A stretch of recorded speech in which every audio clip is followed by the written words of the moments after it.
Hi everyone, my name is Benji and I have a story for you. Listen up and I will talk about money and its absence. Do you know that you can be rich and poor at the same time? Here I will tell you how this is possible. Watch and listen until the end. Now, my parents can be said to be poor. They have a small house in a terrible estate, lots of debts, huge outstanding bills for the house, usually an empty refrigerator, and we don't have a lot of clothes. And at the same time, I live far away from them, abroad. I cannot say exactly where, but I have a huge villa, servants, security. I study in a closed school, dozens of cars in the garage and a huge bank account. I'm not talking about the fact that food is prepared by the best chefs in the world. I have a lot of friends, and none of them have any idea about the existence of my mother and father, although I communicate with them. What? There are even more questions. The usual dialogue with my father looks a little bit like this. How are you, Benjamin? I'm fine. How are you and Martha doing? Thank you. My wife is better, recovering. Okay, how are you doing? All right too. I have to go. We'll try to pay you back soon. Okay, thanks. Say hi to your wife. That's it. Life is an interesting thing. You are thrown from side to side, and your task is not to fall when you catch a wave. It is at this point that you should make every effort to survive, as long as possible, because everyone will always be against you.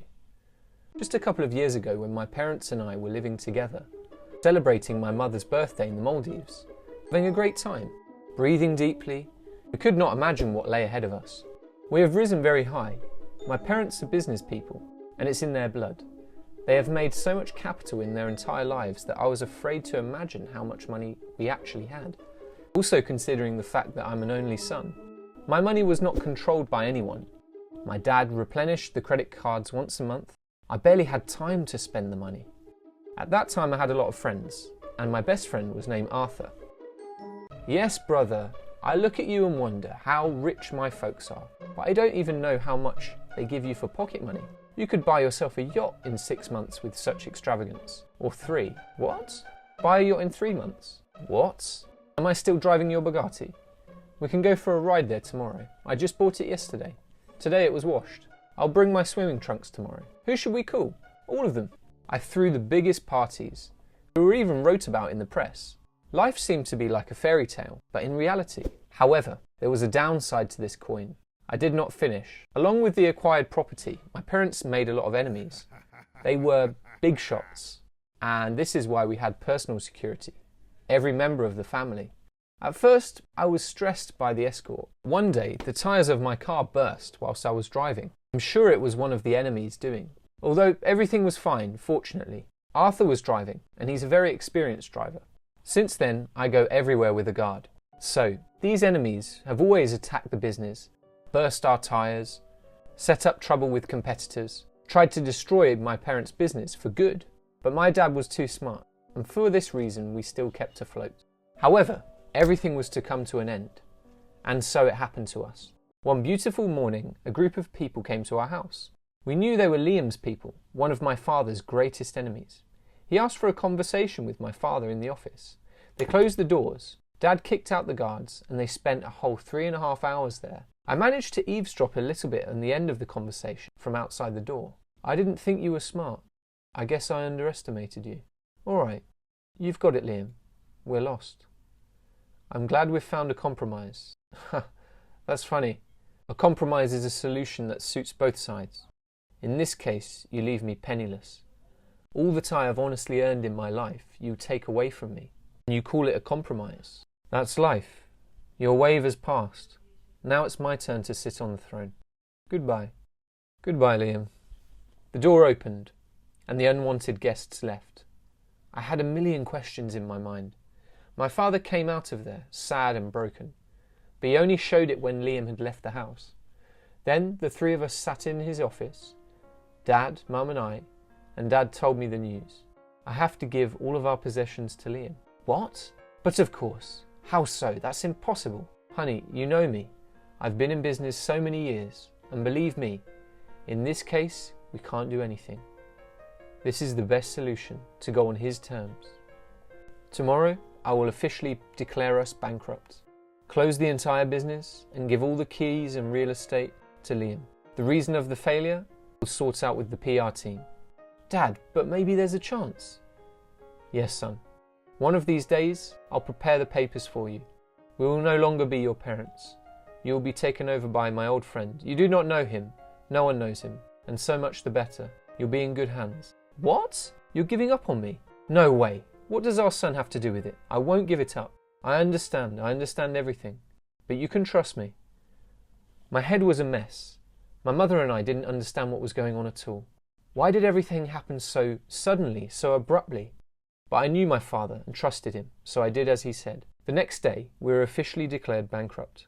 All accounts were immediately emptied. Something was taken away by the estate. We paid salaries and compensation to the workers and other employees of the companies. They even took away our clothing. We have exactly $30,000 left to live on. Look for housing and all of the rest. It seemed to me, or rather, I wanted to believe that this was all a terrible dream, but this was reality. Liam gave my parents an old, almost ruined house to live in. I won't say how terrible it was. We lived there for a month, almost starving. My mother found a job as a waitress, but my father couldn't find a job because of his reputation and the remnants of these legal cases. And I was told to keep my head down. A month later, my parents signed a waiver from me. I became officially not their child. All my father said to me was, trust me. So I didn't ask any more questions. After, I was immediately sent to an old friend of my father's. His name was Thomas. And at the station I was met by a middle-aged man, poorly dressed and not at all ceremonious. He brought me to his house, a small house, quite dirty. But you know what happened? Just next, it drove me crazy. He took me into the house, closed the windows and led me to the basement, opened a secret door, and from there opened a view to another house. It was already a whole castle, underground, very bright. With workers, there were loads of people. He took off the top layer of his clothes, and under revealed a most fashionable suit, with diamond buttons. Come to my office, I'll tell you everything, he said. And I ran after him, looking at the golden ceiling. Son, your father and I have worked and have been friends all of our lives. However, we don't tell anyone about this, because we knew that sooner or later, something would happen. Someone else would ride the wave. What did my father say? That I am to adopt you. And I want you to know that your father is a businessman by blood, and his brain works faster than anyone else's. He has lost his property, pleaded bankruptcy, but really, what you had is just the tip of the iceberg.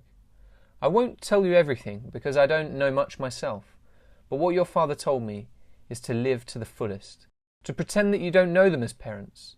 He told you to continue your studies, to pretend that you are a different person. We will change your last name, you will take mine, and you're going to start a new life, son, and your parents are going to lay low, all right?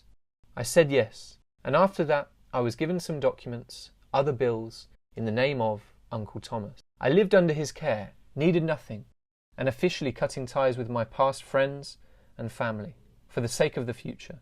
I called my parents under the guise of an old acquaintance, and could not even call them Mum and Dad. I called them by their name, to check if they were all right. Uncle Thomas took them money in cash, pretending to be homeless, and now we are waiting for our next wave. Greetings to all. My name is Gloria, and I'm probably going to get a lot of negative comments right now, but I'll tell you what it is. Just listen to the rest of it, because I'm telling you this story for a reason. It is important for me to hear your opinion and understand whether I did everything right. Please do not forget to like the video and subscribe to this channel. In general, I am a billionaire. Yes, my parents are very rich people.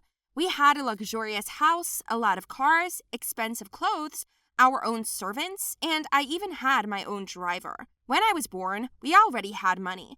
My parents are both from not poor families, and when they got married, the wealth only increased. No wonder they say that money sticks to money. Just so you understand, my father had 14 cars, and my mother had 15, almost each to match the color of her most chic outfit and mood. We often used to go on vacation abroad, not denying ourselves anything. We had our own yacht, and Dad was about to buy an entire island so we could go there on vacation when we had free time. My mother never cooked. She did not like this business at all, but in principle, this was not necessary because we had several cooks. Since I was a child, I've only eaten good food made from expensive dishes. But you know, when you grow up with money, that doesn't seem so important anymore. Whenever I drove through the streets and saw kids queuing for burgers, I thought they were beggars. I couldn't understand how they could even eat fake food. It was all worth it, of course. Cheap. Well, for me at least. In general, so we lived. And as they say, all good things come to an end. My father burned out in a moment. It was just awful. We were impoverished overnight. My mother was heartbroken because we had no idea how to continue living. The only thing we have left is half. Yes, maybe it's not so little, but not much. We took away a whole half. No, it wasn't the police. It was serious people who took their own. That's what they said. We had to sell a lot, give up entertainment, and the purchase of the island was out of the question. It was a difficult time, and we tried to save on everything. My mother said that I should now go to a simple school among ordinary children and not tell anyone that we are rich. It was a real challenge for me. I disgustedly opened the door. I went into the corridor and saw the chaos, where middle and low-class children ran around, where children drink one drink for two, eat one popcorn, and in general, how did they learn in such conditions? In class, I couldn't make friends with anyone. I wanted to howl and run back to my closed school, where they ate with knives and forks, where there are guards, and where my driver took me. And now what? I was supposed to take the bus, eat school food, and drink plain water, not imported from Italy? I didn't talk to my classmates just because I was disgusted. I didn't want them to touch me. I didn't eat lunch at school, preferring to be hungry. Every day I cried at home and asked to be brought back. But my parents kept saying that we couldn't go back, because now my father is trying to get the money back and we need to save. One day, when I was sitting alone at lunch, my classmate sat down with me. Her name was Matilda. She offered me sandwiches and I turned my head away in disgust, although I was terribly hungry.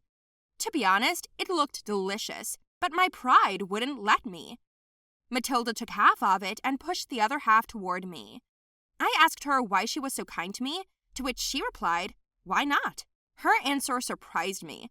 How can you treat someone well just like that? At my old school, we paid each other if we wanted to ask for a favor. I picked up her sandwich, took a bite, and realized it was the most delicious thing I'd ever eaten. She poured me a glass of juice, and it was just homemade orange juice. "Is that your mother cooking?" I asked, and Matilda replied, "Of course." I was surprised. Is it really possible to cook such delicious food at home? From that moment on, Matilda became my first friend for nothing. Every day she shared lunch with me. Sometimes we walked around the city and she showed me simple, free things that you can get a lot of pleasure from. For example, a walk in the fresh air, a lunch that her mother cooked for us.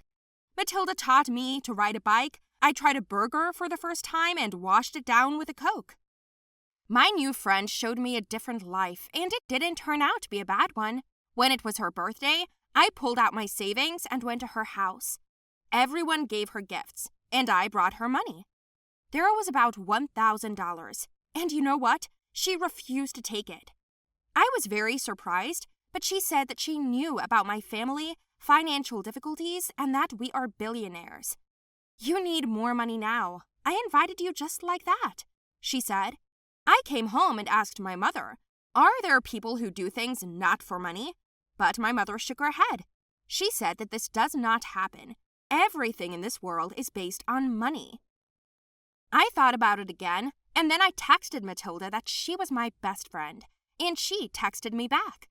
I was pleased to be friends with this girl, and I wanted to introduce her to my old rich friends. They were having a party, and I took her with me. As soon as we got there, she was ridiculed. "Didn't we tell you that you can't take homeless people with you?" the girl said sarcastically. I looked at Matilda in fright. She was upset, and I was so ashamed in front of her. Already with different eyes, I looked at my old company, where the girls laughed a lot, drank expensive drinks, and all the talk was only about money, shopping, and everything. "Apparently, your new school for beggars didn't do you any good," they said. "Not everything in the world is based on money," I said, taking Matilda's hand and leading her away. I took her to the park, bought us burgers, and asked for forgiveness. Matilda wiped away her tears and said that I had changed a lot and that she was happy and proud of me. That made me smile. I suddenly realized that money can't buy true friendship. A year later, Dad's business improved and we were rich again, even more than we were before. My father's first suggestion was to transfer me back to my old school, and I refused. I didn't want to learn anymore and be surrounded by people who didn't have real values. When I explained my choice to my father, he said that he respected my choice and did not dare to interfere with it. My mom didn't like the idea, but my dad talked her into letting me decide for myself. So I stayed in my poor school, where I even began to dress more simply. By the way, I even had my own group of friends, and my friendship with Matilda only grew stronger. I realized that among the poor people, there are sincere and kind people who are ready to love people just for who they are. Am I right?